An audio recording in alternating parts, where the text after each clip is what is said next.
Public inter college की online class में आप सबका स्वागत। आज अध्ययन करते हैं कक्षा 9 और सब्जेक्ट हमारा भौतिक विज्ञान। चैप्टर हमारा चल रहा था मापन। अधिकतर पॉइंट उसमें हो चुके थे। आज अंतिम पॉइंट की ओर चल रहे हैं। हमारा हेडिंग होगा मोल मात्रकों तथा व्युत्पन्न मात्रकों में अंतर, यानी दोनों में डिफरेंस क्या है। वो डिफरेंस आपसे बताया था मैंने।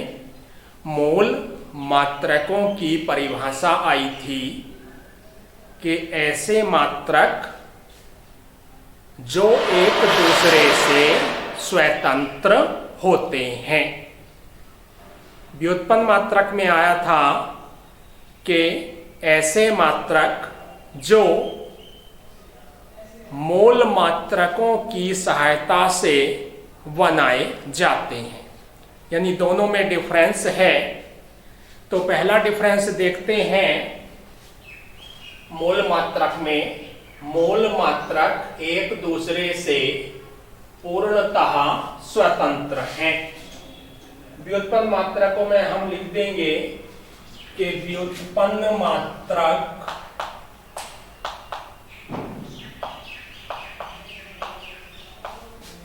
मोल मात्रकों से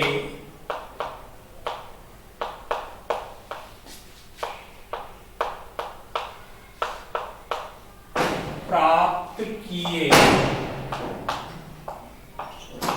जाते हैं। ये हमारा पहला डिफरेंस कंप्लीट हुआ। दूसरे डिफरेंस की ओर चलते हैं और दूसरा डिफरेंस हमारा कहता है मोल मात्रकों को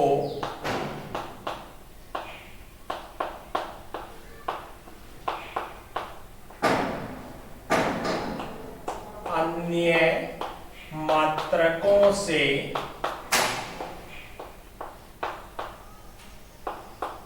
व्युत्पन्न नहीं किया जा सकता।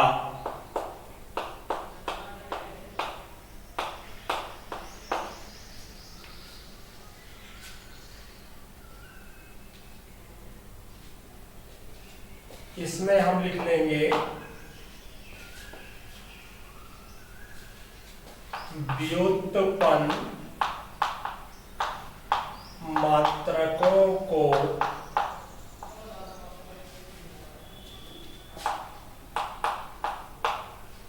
मोल मात्रकों से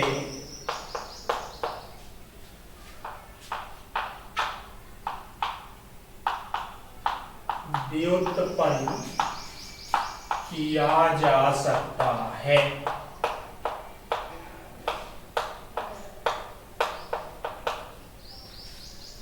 तीसरा और लास्ट डिफरेंस मोल मात्रकों के मानक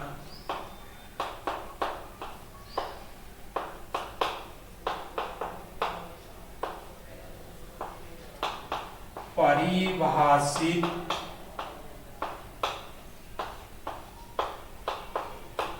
होते हैं। और इसमें हम देखेंगे तीसरा पॉइंट, व्युत्पन्न मात्रकों के मानक परिभाषित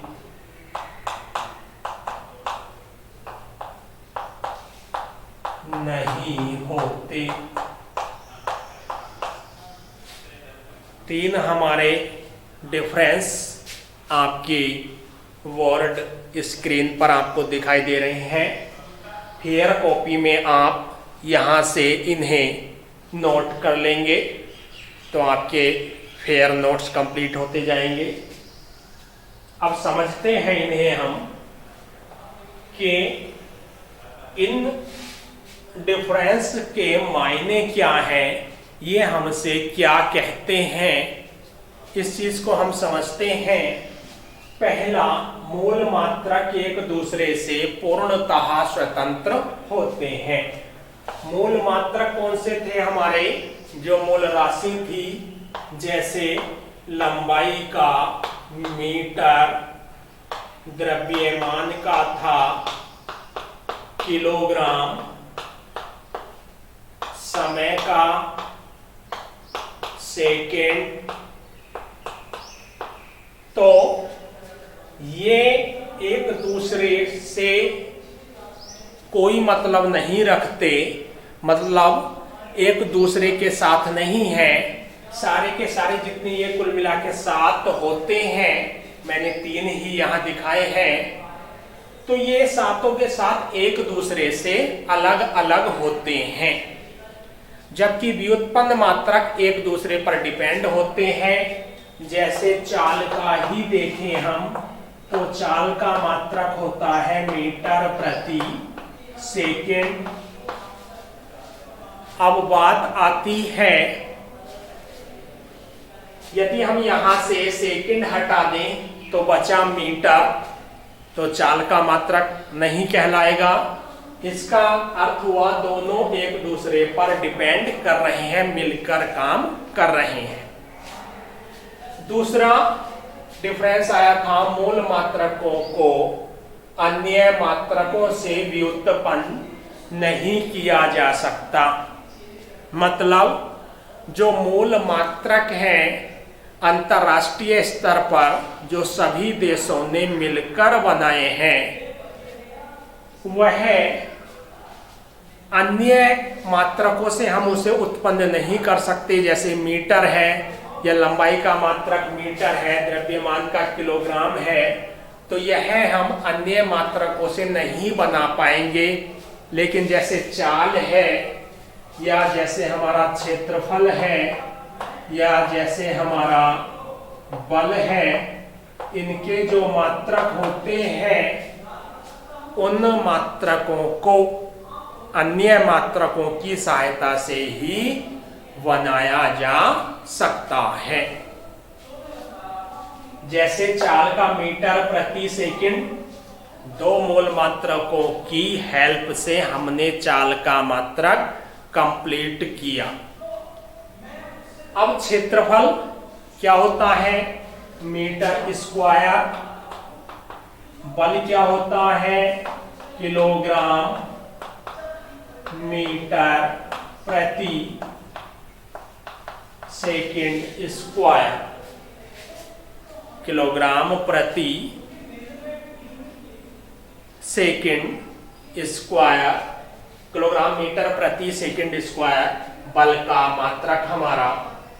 तो ये हमारा एक किलोग्राम की आवश्यकता हुई, मीटर की हुई और सेकेंड की हुई, तब जाकर हमें बल का मात्रक प्राप्त हुआ। तो ये पॉइंट हमारा क्लियर।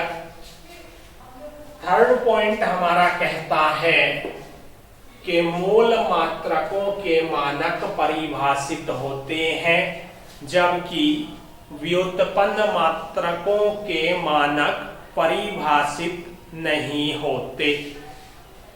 इस लाइन का क्या मतलब है?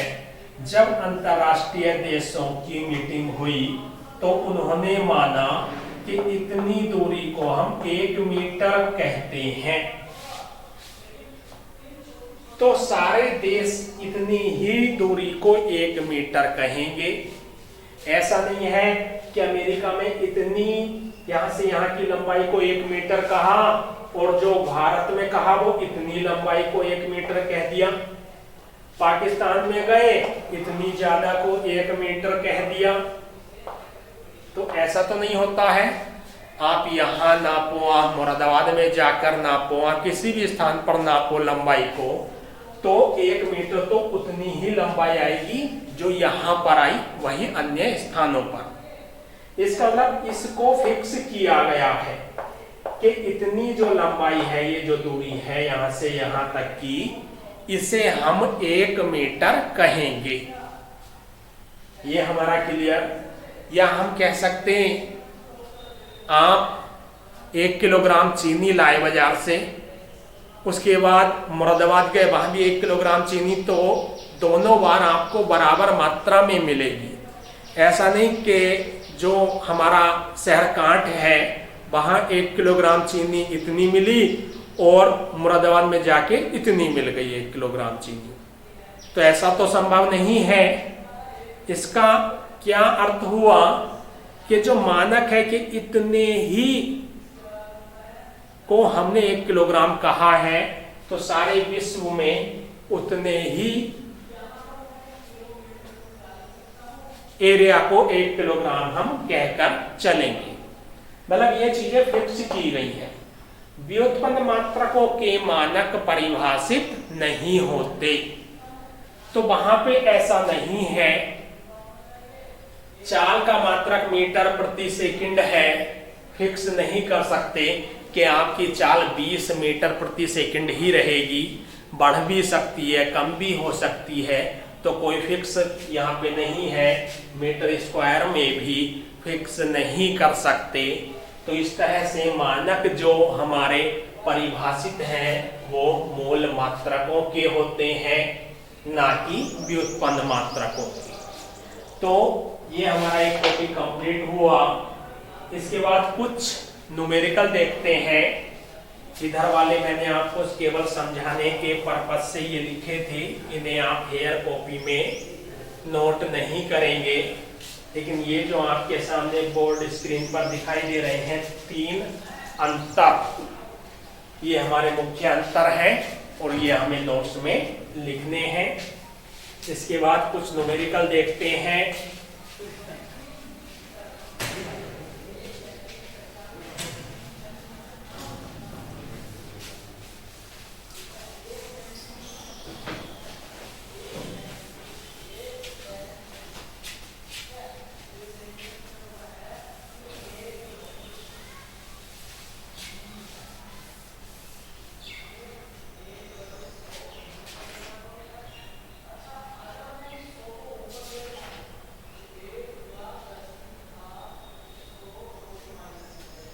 पहला क्वेश्चन हमसे कह रहा है पीले प्रकाश की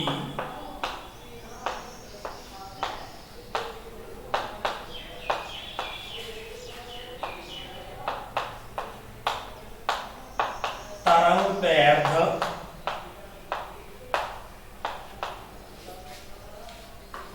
5800 एंगस्ट्रॉम है।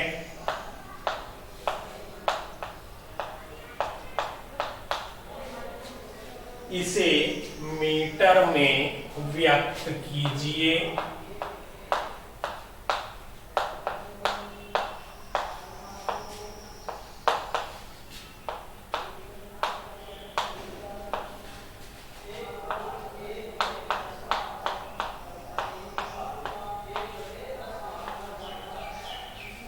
एक क्वेश्चन और लिख लेते हैं, उसके बाद दोनों को सॉल्व करेंगे।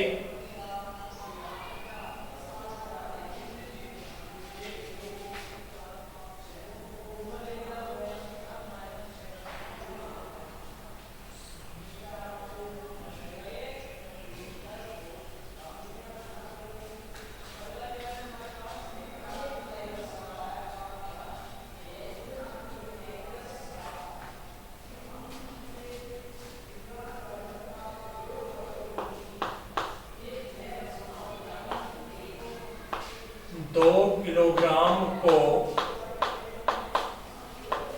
ग्राम में व्यक्त कीजिए। तीसरा क्वेश्चन हम ले लेते हैं कि 5 गुणा 10 की घात 2 सेकंड को नैनो सेकंड में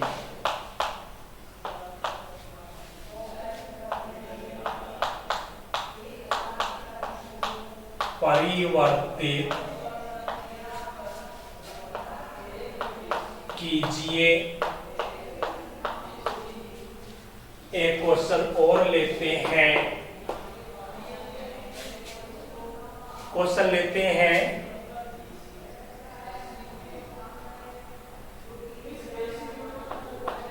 एक जीवाणु का आकार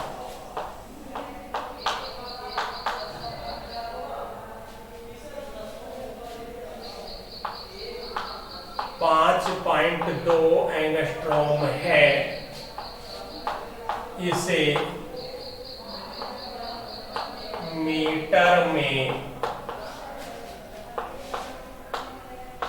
व्यक्त कीजिए। तो कुल मिलाकर 4 क्वेश्चन आपके बोर्ड स्क्रीन पर इंगित हैं। कन्वर्जिंग है, एक मात्रक से दूसरे मात्रक में बदलना है। चलिए देखते हैं हम किस तरह से इन्हें बदल सकते हैं।